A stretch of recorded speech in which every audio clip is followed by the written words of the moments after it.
ሰላም ውድ የቻናሌ ቤተሰቦች ኢኳል አካዳሚ የኦንላይን ትምህርት ቤት ነው። አማርኛ፣ እንግሊዘኛና ሂሳብ ሌሎች የትምህርት አይነቶችን በኦንላይን እያስተማርን እንገኛለን።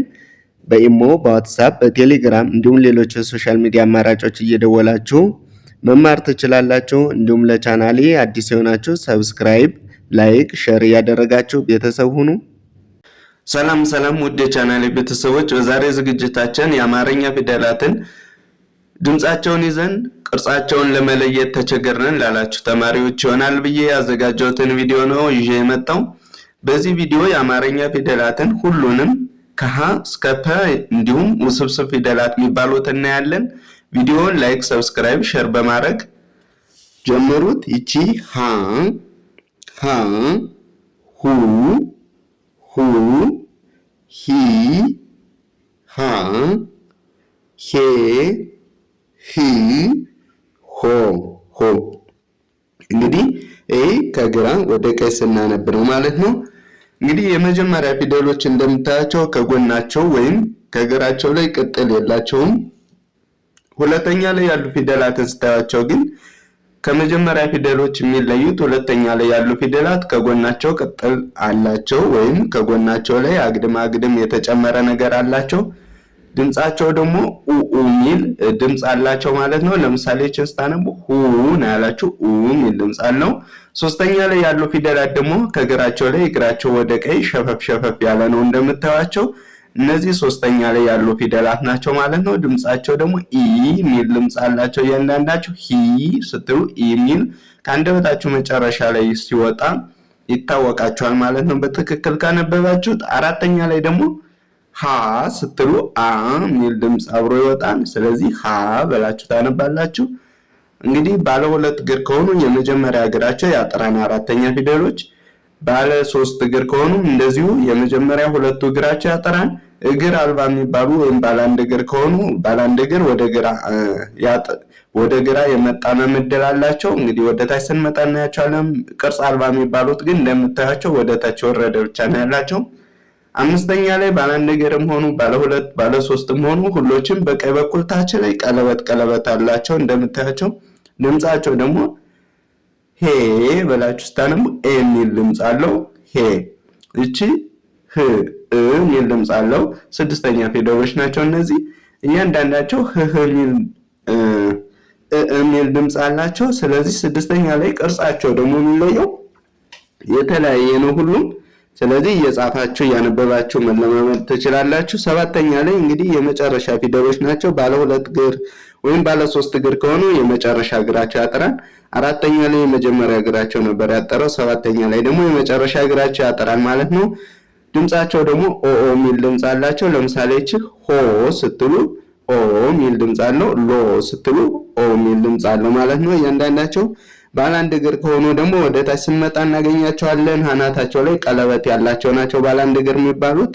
ስለዚህ በዚህ መለየት ትችላላችሁ። ከዛ በተረፈ ደግሞ እንደው በደንብ ለመለየት ከዚህ ጀምራችሁ ማንበብ ትችላላችሁ። አሁን ከዚህ ጀምረን ስናነብ ይቺ ሆ፣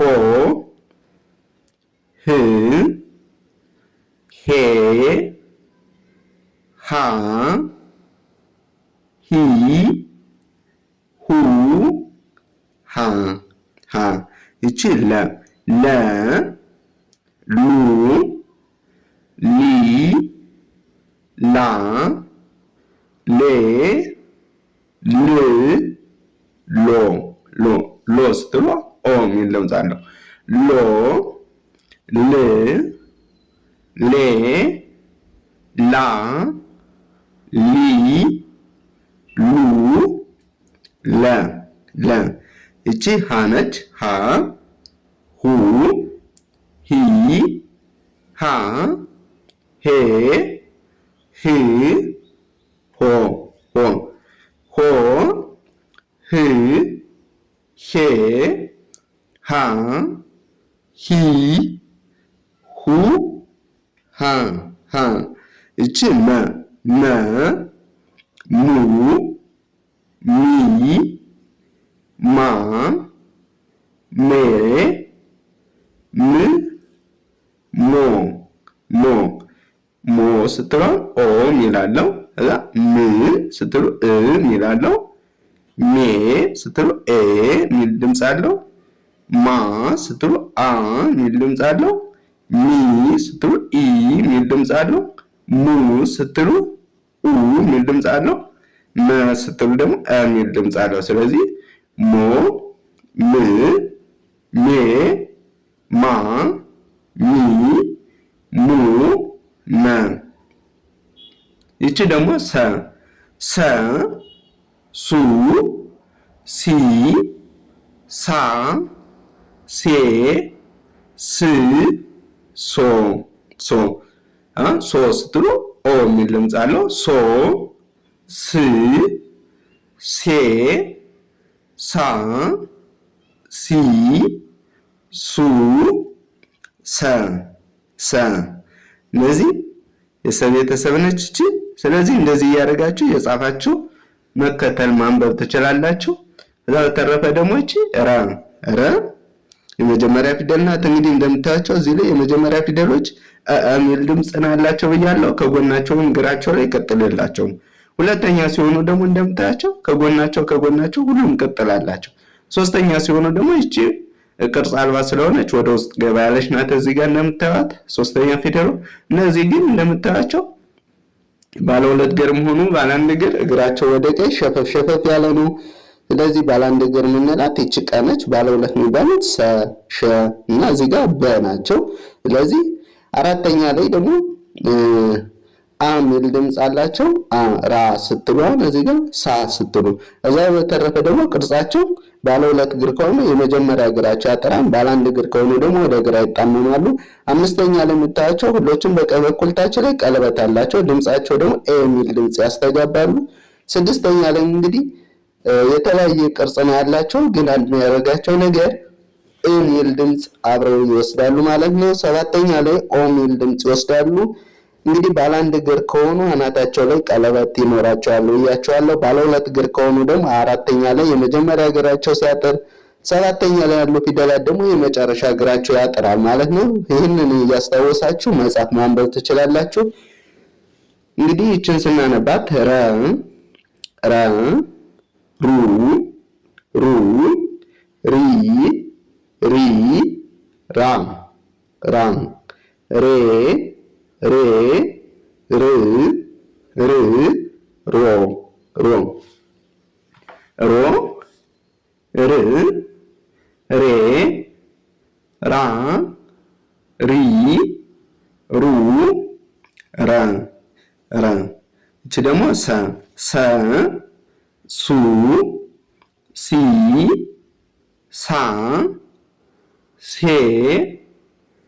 ስ፣ ሶ ሶ ሶ፣ ስ፣ ሴ፣ ሳ፣ ሲ፣ ሱ፣ ሰ ሰ። እቺ ሸ ሸ፣ ሹ፣ ሺ፣ ሻ፣ ሼ፣ ሽ፣ ሾ ሾ ሾ፣ ሺ፣ ሼ፣ ሻ፣ ሺ፣ ሹ፣ ሸ ሸ። ይቺ ቀ ባለ አንድ እግር ነች። ቀ ከዛ ቁ ቁ፣ ቂ፣ ቃ፣ ቄ፣ ቅ፣ ቆ ቆ ስትሉ ቆ ኦ የሚል ድምፅ አለው።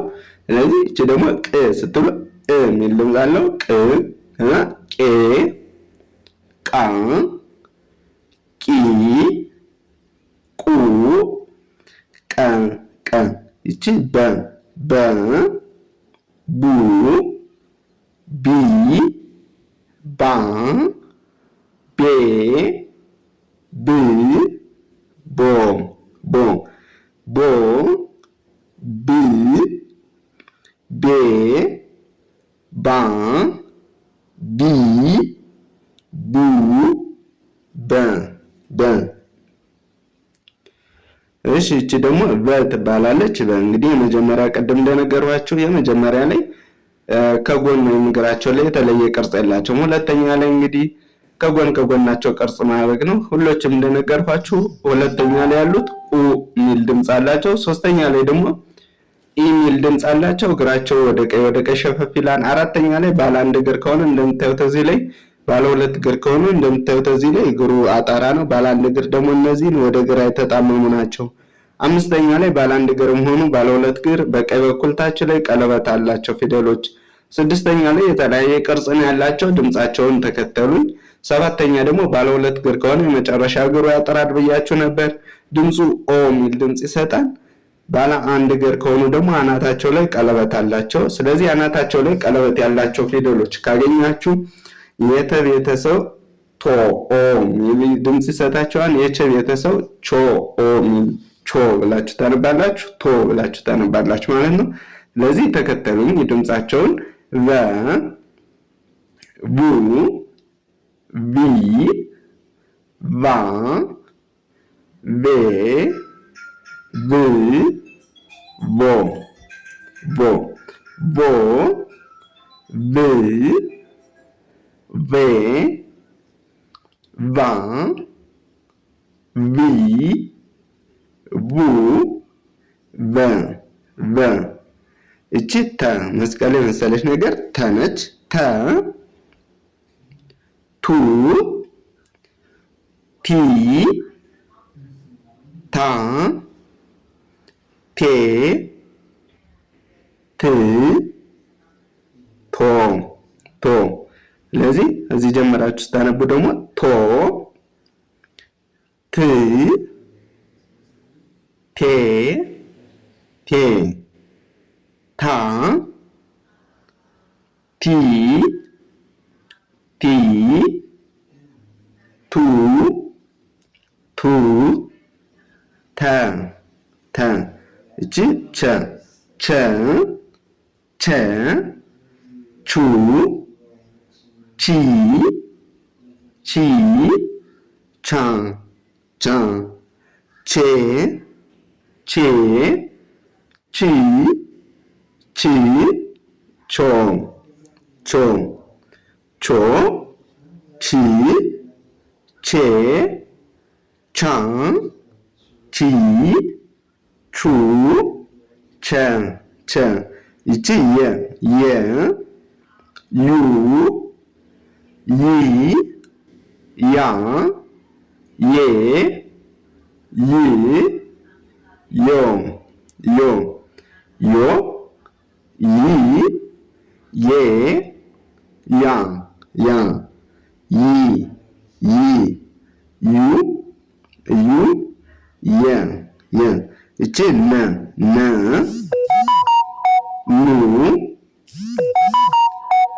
ኒ ኒ ና ና ኔ ኔ ን ን ኖ ኖ ኖ ን ኔ ና ና ኒ ኒ ኑ ኑ ነ ነ።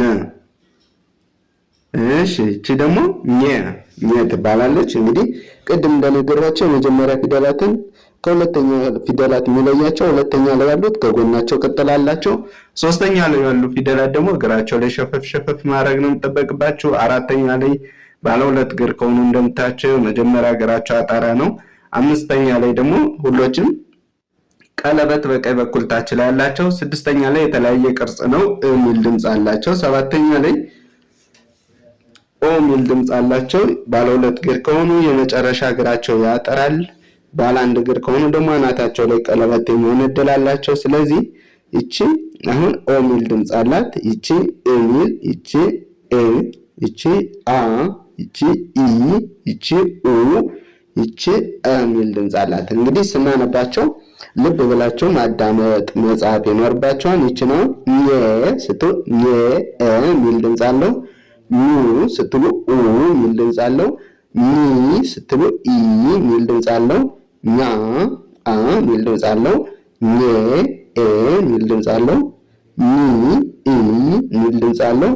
ኞ ኦ ሚል ድምጽ አለው። ኘ ኙ ኚ ኛ ኘ ኚ ኞ ኞ ብላችሁ ታነባላችሁ። እዚህ ጀምራችሁ ደግሞ ስታነቧቸው ኞ ኚ ኘ ኛ ሚ ኙ ኘ ኘ እቺ አ ትባላለች። አ ኡ ኢ አ ኤ እ ኦ ኦ እንግዲህ በአማርኛ ላይ በእነዚህ ላይ ድምጻቸው ያስተጋባን ኡ ሚል ድምጽ አለው፣ ኢ ሚል ድምጽ አለው ስላችሁ ቆያችሁ እነዚህ ፊደሎች ናቸው። እነዚህ እንግዲህ በሌሎች ፊደሎች ላይ በአንደበታችሁ መጨረሻ ላይ ስታነቡ ልክ እንደ እንግሊዘኛ ላይ አናባቢ እንደምንለው የአማርኛም አለው ማለት ነው። ስለዚህ እያንዳንዳቸው እነዚህን ማወቅ ግድ ይላቸዋል። አሁን እችን አ ኡ ኢ አ ኤ እ ኦ ስለዚህ ኖ ስትሉ ኮ ስትሉ ይሄ ኦ የሚለው አብሮ አለ ማለት ነው። ኦ እ ኤ አ ኢ ኡ አ አ ይቺ ከ ከ ኩ ኪ ካ ኬ ኬ ኪ ኪ ኮ ኮ ኮ ክ ኬ ካ ኪ ኩ ከ ከ ይቺ ኸ ኸ ኸ ሁ ሁ ሂ ሂ ሃ ሃ ሄ ሄ ህ ህ ሆ ሆ ሆ ህ ሄ ሃ ሂ ሁ ኸ ኸ ይቺ ወ ወ ው ዊ ዋ ዌ ው ወ ወ ወ ው ው ዌ ዌ ዋ ዋ ዊ ዊ ው ው ወ ወ እሺ ደግሞ ዘ ዘ እንግዲህ ቅድም እንደነገርኳችሁ እነዚህ ከጎናቸው ምንም የላቸውም። የመጀመሪያ ፊደሎች የሚል ባህሪ ድምጽ ነው ያላቸው። ሁለተኛ ላይ ከጎናቸው ሲጨምሩባቸው ሁለተኛ ፊደል ይሆናሉ።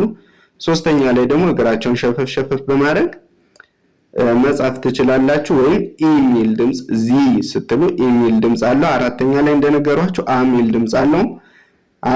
አራተኛ ላይ ያሉ ፊደላት እንግዲህ ከመጀመሪያ ፊደላት የሚለዩት የመጀመሪያ እግራቸው ጥር ስለሚል ነው እንጂ ሌላ ልዩነት የላቸውም ማለት ነው። ባለ ሁለት እግር ከሆኑ ባለ አንድ እግር ከሆኑ ግን ወደ ግራ ይጣመማሉ። አምስተኛ ላይ እንግዲህ ሁሎችም እንደምታያቸው ባለ አንድ እግር መሆኑ ባለ ሁለት እግር ቀለበት በቀኝ በኩል ታች ላይ ያላቸው።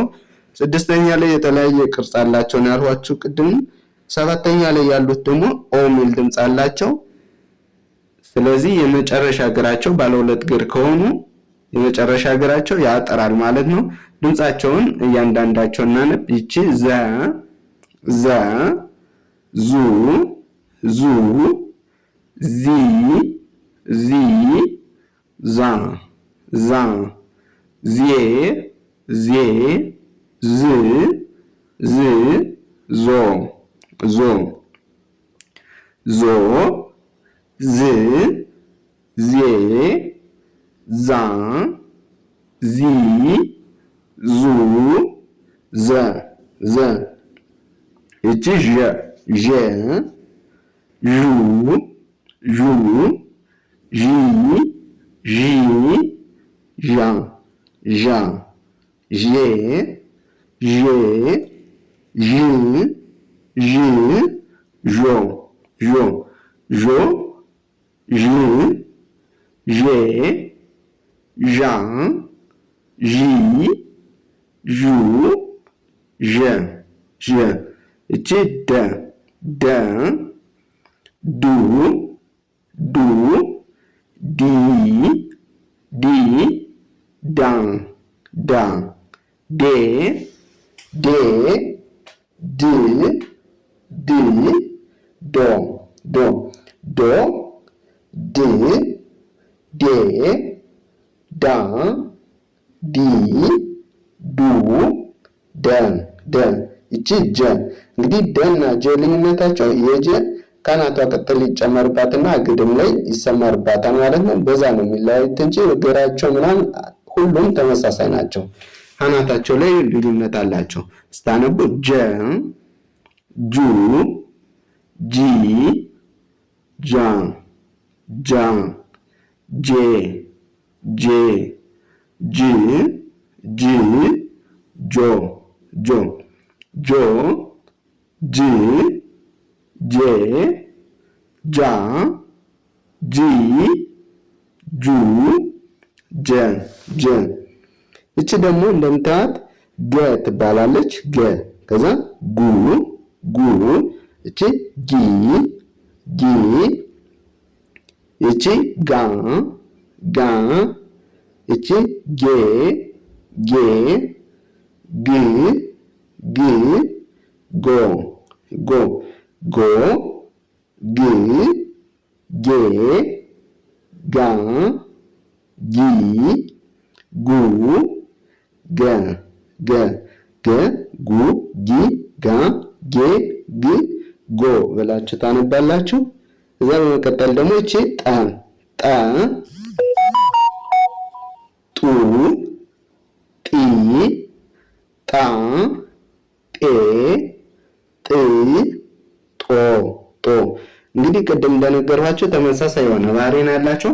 ከጎናቸው ቅጠል አላቸው፣ ከእግራቸው ላይ ቅጠል አላቸው፣ እግረ አጣራ ናቸው፣ እግረ ቀለበት ናቸው። ስድስተኛ ላይ የተለያዩ ናቸው። ሰባተኛ ደግሞ የመጨረሻ እግራቸው ያጠራሉ እየነግሬያቸዋለሁ። ስለዚህ ተመሳሳይ የሆነ ባለ ሁለት እግርና ባለ ሶስት እግር ተመሳሳይ የሆነ ባህሪ ነው ያላቸው። ባለ አንድ እግሮችም ተመሳሳይ የሆነ ባህሪ ያላቸው። ከዛ ውጭ ደግሞ ቅርጽ አልባ የሚባሉ አሉ። እነሱን ቅድም እንደነገርኳችሁ ለይታችሁ መጻፍ ማንበብ ይኖርባችኋል።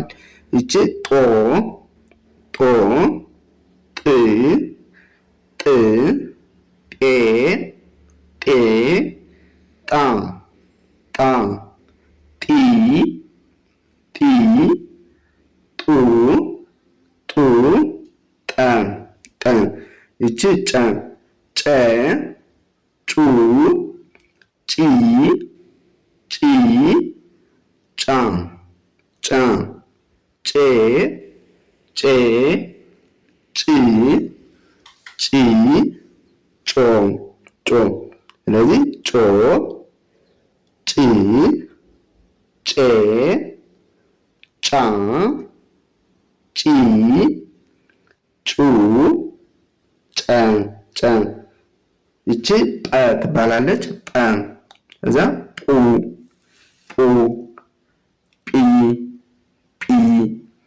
ጳ ጳ ጴ ጴ ጵ ጵ ጶ ጶ ጶ ጵ ጴ ጳ ጲ ጱ ጰ ጰ ይቺ ጸ ጸ ጹ ጺ ጻ ጼ ጽ ጾ ጾ ጾ ጽ ጼ ጼ ጻ ጻ ጺ ጺ ጹ ጹ ጸ ጸ እንግዲህ ጸ ሁለት አሉ። አንዷ ይቺ ናት። አንዷን ደግሞ ወደ ታች ስንመጣ እናያታለን። ይቺ ፈ ፈ ፉ ፉ ፊ ፊ ፋ ፋ ፌ ፌ ፍ ፍ ፎ ፎ ፎ ፍ ፌ ፋ ፊ ፉ ፈ ፈ እንግዲህ ትችላላችሁ። እቺ ቅርጽ አልባ ከሚባሉት ውስጥ ነው የምትመደብ። የተለያየ ቅርጽ ነው ያላቸው እንደምታያቸው ፈ ፉ ፊ ፋ ፌ ፍ ፎ ብላችሁ ማንበብ ትችላላችሁ። ከዛ ውጭ ደግሞ ይቺ ነች ጸ ሁለት ናቸው ያልኋችሁ። የቅድሟ እንዳለች ይቺ ሁለተኛዋ ነች ጸ ጹ ጺ ጻ ጼ ጽ ጾ ጾ ጽ ጼ ጻ ጺ ጹ ጸ ጸ እቺ ፐ ፐ ፑ ፒ ፓ ፔ ፕ ፖ ፖ ፖ ፕ ፕ ፔ ፔ ፓ ፓ ፒ ፒ ፑ ፑ ፐ ፐ እቺ አ ሁለት አይነት አና ያለ አንዷን ከላይ አንድ ይሆናታል ካስታወሳችሁ። እዛ ውጭ ደግሞ ይቺ አ ትባላለች። አ ኡ ኢ ኢ አ አ ኤ ኤ እ እ ኦ ኦ ኦ እ ኤ አ አ ኢ ኢ ኡ ኡ አ አ ይቺ ሀ ትባላለች። እንግዲህ የሀ አይነቶች አራት ናቸው። ከዛ ውስጥ ይቺ መጨረሻዋ ናት። ሀ ሁ ሁ ሂ ሂ ሃ ሃ ሄ ሄ ህ ህ ሆ ሆ ሆ ህ ሄ ሃ ሂ ሂ ሁ ሁ ሃ ሃ እንግዲህ ሙሉ የአማርኛ ፊደላት እነዚህን ይባላሉ። ከዚህ በመቀጠል ደግሞ ውስብስብ ፊደላት የአማርኛ ውስብስብ ፊደላት የሚሉትን አሳያችኋለሁ። እሺ እቺ ሏ ሏ እቺ ኋ ኋ እቺ ሟ ሟ እቺ ሷ ሷ እቺ ሯ ሯ እቺ ሷ ሷ ሏ ኋ ሟ ሷ ሯ ሷ ሷ እሺ እቺ ሿ ሿ እቺ ቋ ቋ እቺ ቧ ቧ እቺ ዋ ዋ እቺ ቷ ቷ እቺ ቿ ቿ እሺ ሿ ቋ ቧ ቧ ቷ ቿ ቿ እሺ እቺ ኗ ኗ እቺ ኗ ኗ እቺ እ እቺ ኳ ኳ እቺ ኋ ኋ እቺ ዟ ዟ ኗ ኗ ኳ ኋ ዟ ዟ እሺ እቺ ዣ ዣ ዷ ዷ ጇ ጇ ጓ ጓ ጧ ጧ ጯ ጯ ዣ ዷ ጇ ጓ ጧ ጯ ጯ እሺ እቺ ጧ ጧ ጿ ጿ ፏ ፏ ፖ ፖ ኋ ኋ ጧ ጿ ፏ ፖ ኋ ኋ ለዛሬ ይዤላችሁ የመጣው ቪዲዮ ይህን ይመስላል። በቀጣይ እስከምንገናኝ ሰናይ ቆይታ